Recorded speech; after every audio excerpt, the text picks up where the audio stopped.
Assalomu alaykum, hurmatli Alfraganus universiteti talabalari va ijtimoiy tarmoq orqali bizni kuzatayotgan aziz muxlislar. Bizda yangi talabalar minbari loyihasi. Bu loyiha orqali Alfraganus talabalar klubi faoliyatini yoritamiz. Sizlar bilan men Feruz Hasanov hamda men Abubakr Qodirov.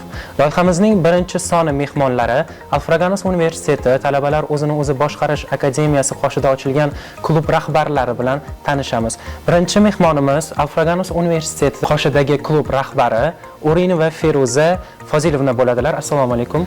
Assalomu alaykum. Feruza opa Alfraganus universitetida talabalar parlamenti klubi rahbari bo'ladilar. keyingi mehmonimiz Alfraganus rasmiy zakovat klubi rahbari Ruxshona Qahramonova. Assalomu alaykum. Xush kelibsiz. Loyihamizning ilk savoli sizlar uchun Alfraganus universitetini nimaga tanlagansizlar? Ya'ni qaysi jihatlari va qaysi imkoniyatlari sizni Alfraganusga yetaklab kelgan? Alfraganus universitetini asosan ijtimoiy tarmoqlar sahifalaridan reklama roliklarini ko'rib qiziqish bildirganman. Bu yerga kelganimda turli xil fakultetlar bo'lgan. O'zimga yoqqan fakultet, ya'ni pedagogika va psixologiya yo'nalishini tanlab o'qishga kirganman.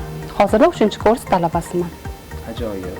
Ruxshonaxon, sizda mana shu universitetni tanlashga sabab nima bo'lgan?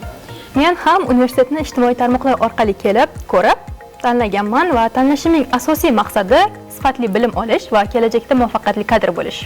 Feruza opa, Ruxshonaxon, aynan mana shu universitetga kirganingizdan keyin faol talaba bo'lib shakllandingiz va Alfraganusda ochilgan klublarga koordinator etib tayinlandingiz va hozirgi kunda ana shu klublarning rahbarisiz. Endi sizlarga savol, mana shu ikki klubga qo'shilgan talabalar o'zlariga qanday ko'nikma va yutuqlarga ega bo'lishadi? Alfraganus zakovat klubida talabalarimiz ko'proq intellektual salohiyatni oshirishadi, ya'ni ko'proq jamoa bilan ishlashadi, bilimlarni oshirishadi va yangi g'oyalar, fikrlarga ega bo'lishadi. Feruza opa, aynan sizdachi? Talabalar parlamenti guruhimiz asosan talabalarni siyosiy bilimlarini oshirishga qaratilgan. Debat klubimiz esa talabalarimizni erkin fikrlashga va tanqidiy fikrlarni to'g'ri qabul qilishga qaratilgan. Har qanday holat turli hodisalar bilan boyiydi. Masalan, o'zingizni klublaringizda talabalar bilan ishlash mobaynida duch kelgan qiyinchiliklaringiz albatta bo'lgan, bu tabiiy hol albatta. Shu haqida ozgina ma'lumot bera olasizmi?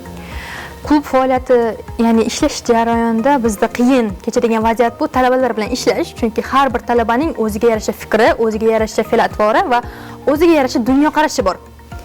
Kimdir quvnoq, jamoaga tez qo'shilib ketadi, kimdir esa tortinchoq. Uni jamoaga qo'shish kerak, quvnoq bilan birlashtirish kerak va ularni bitta jamoa qilib bir fikrga keltirib olish biz uchun qiyin bo'ladi ko'pincha. Shu bilan birga qiziqarli holatlar ham bo'lishi tabiiy. Keling shulardan birini eslab o'tsak. Qiziqarli voqealardan eslaydigan bo'lsak, juda ham ko'p qiziqarli voqealar bo'lgan. Klub rahbarligi, koordinatorlar, talabalar o'rtasida. Ulardan eng qiziqarlisini aytadigan bo'lsam, bizda taqdirlash marosimlari, tadbirlar juda ham ko'p bo'ladi. Ya'ni o'sha bir tadbirda, taqdirlash marosimida, ya'ni universitetimizda feruzalar juda ham ko'p. Sanog'i yo'q desam adashmagan bo'laman. Bu yil yana ko'paydi. Juda barakali qizmiz. Maqtab o'tib ketishsam mubolag'a bo'lmaydi.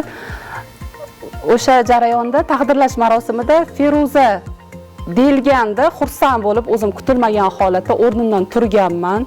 Butun zal olqishlashga tayyor turgan va vaholanki familiya aytilganda boshqa Feruza qizimiz bo'lgan. O'zim ozgina xijolat bo'lganman.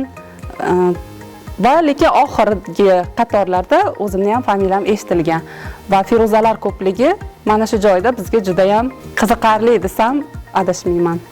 Klubingiz bir qancha universitetlar yoki tashkilotlar bilan o'z hamkorligini yo'lga qo'yganmi?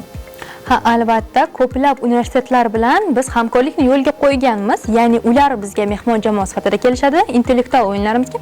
Biz ham ularga intellektual o'yinlarida mehmon jamoa sifatida boramiz. Shulardan misol qilib aytsam, Toshkent axborot texnologiyalar universiteti, iqtisodiyot universiteti, Westminster universiteti, diplomatiya hamda arxitektura va qurilish universiteti mehmon jamoalari bizga tashrif buyurishadi. Va xabarimiz borki, Feruza opa, sizni klubingiz bevosita parlamentlar bilan ham hamkorlikni yo'lga qo'ygan. Mana shu holat sizni klubingizda qanday jarayonlarda o'z aksini topadi? Talabalar parlamenti klubimiz asosan partiyalar bilan hamkorlikni yo'lga qo'yishgan. Milliy tiklanish demokratik partiyasi, O'zbekiston liberal demokratik partiyasi va ekologiya partiyalari bilan hamkorlikda ishlab kelmoqdamiz. Va partiyaga qiziqqan talabalarimiz a'zolik guvohnomalariga ega bo'lishgan. Loyihamiz tugab borar ekan, sizdan loyihamiz haqida iliq fikrlaringizni kutib qolamiz. Marhamat Feruza opa. Talabalar men bari loyihasining birinchi ishtirokchisi bo'lganimdan juda ham mamnunman. Bu loyihaga ishlariga rivoj va ulkan muvaffaqiyatlar tilayman. Iliq fikrlaringiz uchun rahmat Feruza opa. Ruxshonaxon, o'z fikringiz bilan o'rtoqlashasizmi? Abu Bakr, Feruzbek, loyihaga taklif qilganingiz uchun rahmat va loyiha davomiy bo'lishini tilab qolaman. Feruza opa, Ruxshonaxon, sizlarga bugungi tashrifingiz va ajratgan vaqtingiz uchun rahmat aytamiz. Shaxsiy rivojlanishingizda va klubingiz faoliyatida buyuk muvaffaqiyatlar tilaymiz. Loyihamizning keyingi mehmoni kim bo'lishini sizning ovozingiz hal qiladi. Xayr, salomat bo'ling.